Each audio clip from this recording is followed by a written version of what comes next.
Hey everybody, so today I'm going to show how I use the debugger in the console log to show how I explore a new API when I'm trying to learn a new API, especially a third-party API.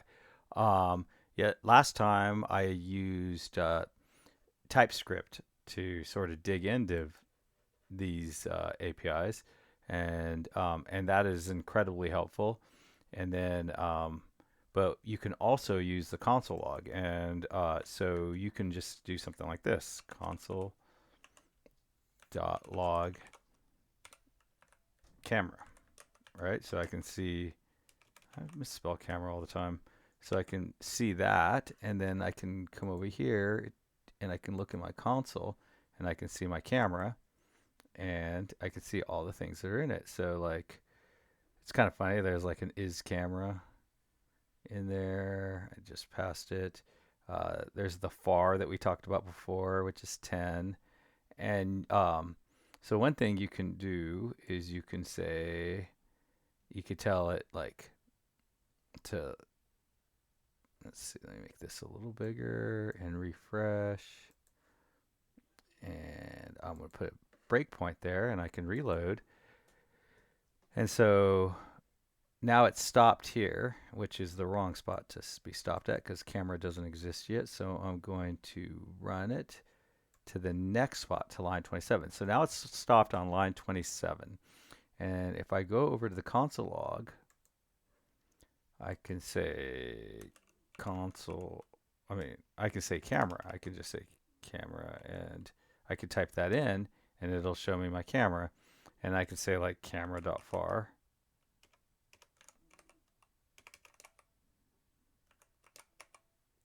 and we get 10. Now, so just a couple things that this is a really good time to point out. One is I can do something like this: camera dot Marty equals likes to party, right? And then I could say camera dot Marty, and it prints out likes to party because I literally just updated the camera object with a Marty attribute. But if in the code over here, if I tried to say camera.marty equals likes to party, and I put a semicolon and I hit save, it'll fail out. It will have an error. It'll show me an error here. It says, hey, Marty doesn't exist and all that. And the reason it doesn't exist, it says it doesn't exist, is because the TypeScript typing says it doesn't exist. But so this gets caught and it gets caught as an error and it refuses to compile it.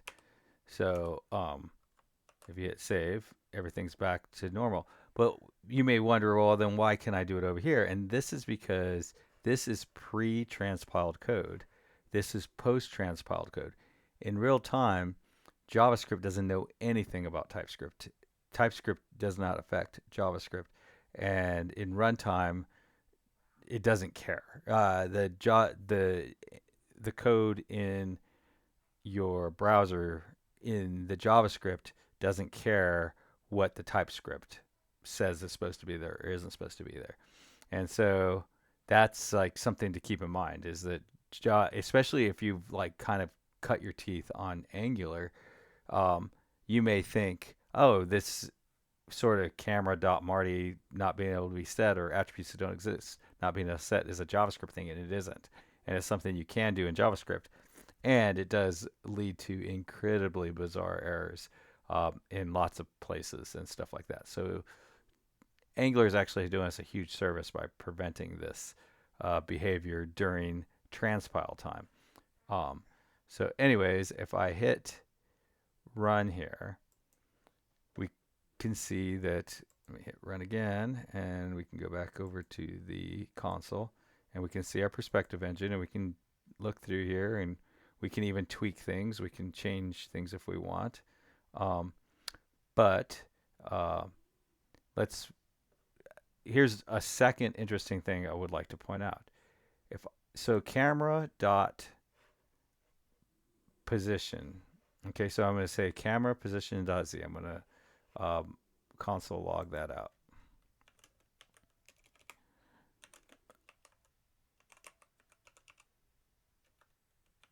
Okay, so z camera.position.z by itself is what's known as a um, primitive data type. And so since it's a primitive data type, um, let's see it's 0 there. But if we open this, perspective camera is an object. So this was a piece of memory that got printed to the screen, which happened to be 0 at a time. This, if we say camera dot position dot z is 5, even though it printed out on line 27 before it was 5, it still shows 5 because this right here, perspective camera, is a object that's in memory, and it's showing you what that piece of memory is showing as we're looking at it, not when it executed. And this confuses developers all the time. I will. I'm amazed how often developers are like, "It printed 3 to the screen, but I'm looking on here and it's clearly 5. I console logged it out and it's 5."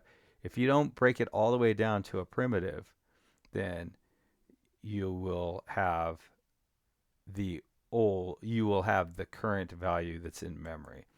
Alternatively, if it's a simple object, so you can also say, let's see if I can do this, JSON.stringify, and then camera.position is an object, but it's a basic object that doesn't have any self-references. If it has self-references, JSON.stringify will fail. And see, it shows this as 0. So if I copy this exact same code again, and I put it on this side, see, it actually shows the same, but these two will be identical. I can look in here, and if I look at the position, you'll see that it says 5. They both say 5. It doesn't matter when it was printed out, when it's an object. Let's just keep that in mind, unless you stringify it, but you probably can't stringify camera, would be my guess. I don't know. I haven't tried, but usually, well, no, we were able to stringify the whole thing. Many times this does not work. But uh, so if you stringify it, you will get an accurate value. If you don't stringify it, you won't. So anyways, we can look in camera and we can get a really good idea of everything that is actually available in camera. Like this scale is pretty interesting. So what we could do is um,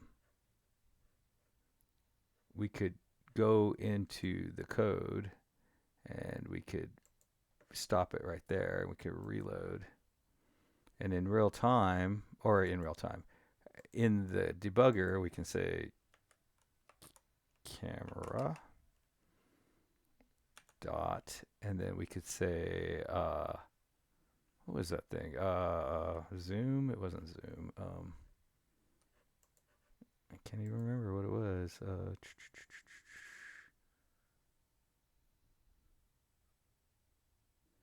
Oh, there is Zoom. Oh, that's funny. Okay, let's try Zoom. Camera dot zoom.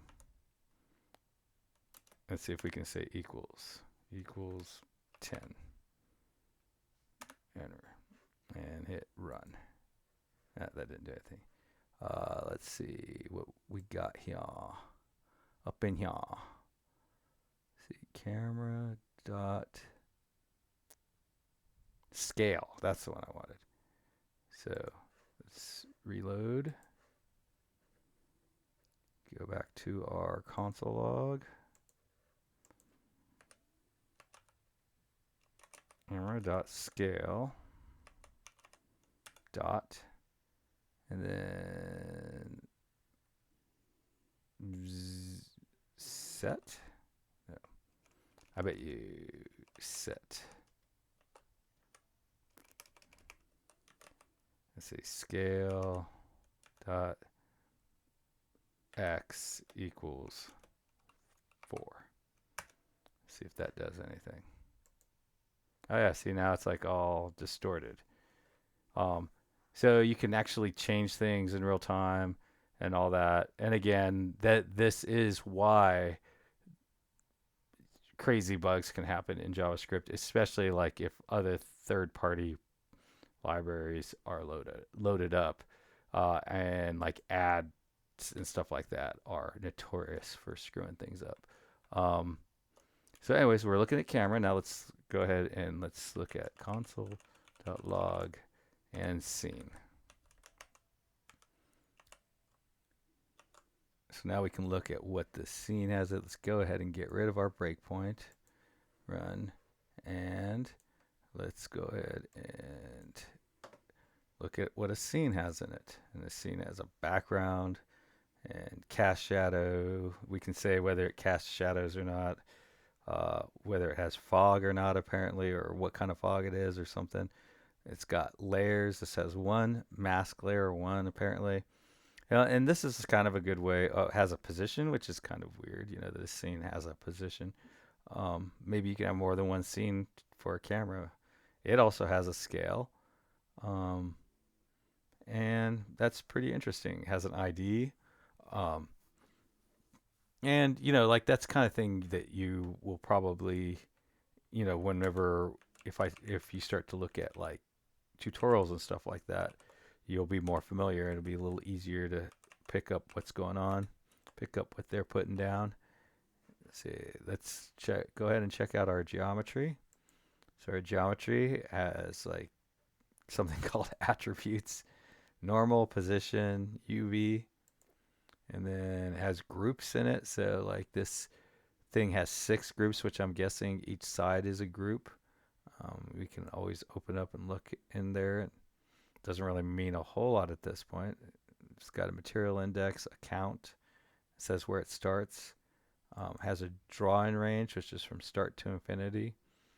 And just information like that. And we will probably, uh, you know, run into wanting to change some of these things as we advance and become better in this library in Three.js.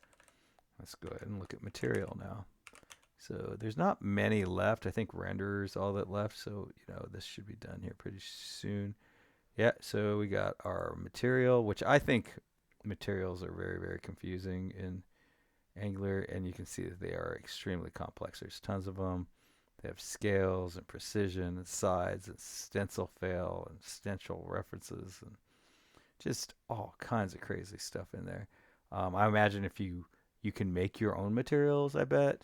And then if you make your own materials, um, you kind of have to understand all those things. And maybe at some point, I can't imagine myself ever wanting to make a material. I would imagine there's tons of them out there to use. Okay, so we got a mesh. We actually, so that's pretty cool. So like I guess some objects that meshes that you create can cast shadows, and they can be displayed with others that can't cast shadows. It's pretty interesting. We've got layers. We've got a parent. A mesh can have a parent. We have a rotation. Um, so this is cool. So in my world, in engineering, I feel like we were up was Z is 1, but it looks like Z is up, but it looks like in this situation, Y is up.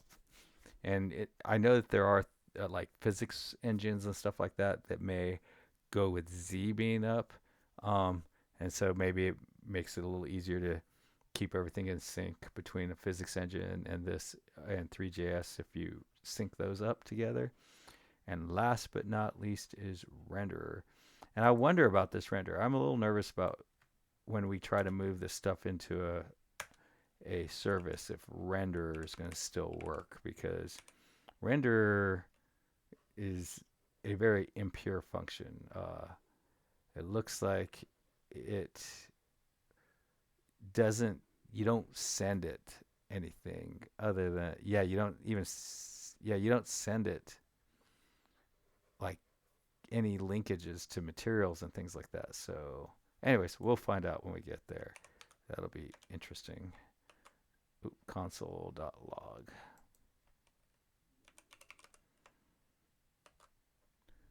So here we go. Let's see what a renderer has in it.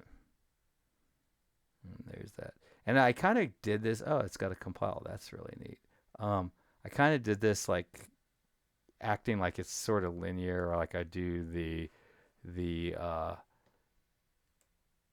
TypeScript and then I do this, and I really don't. I do them sort of in parallel, back and forth, trying to figure out what's going on. And it's just a really good way to get started. And it really isn't like probably something that would take less than 10 or 20 minutes. And then it's something you might want to circle around and do like after you watch a few tutorials, and then you go back and do this again and sort of look at stuff. But this is a really good way to um, get familiar with an API. Now I'm going to probably start watching a Three.js tutorial that they have on LinkedIn. And once I do that, I'll get to do stuff. Maybe have lights and things like that. Anyways, bye. Talk to y'all later.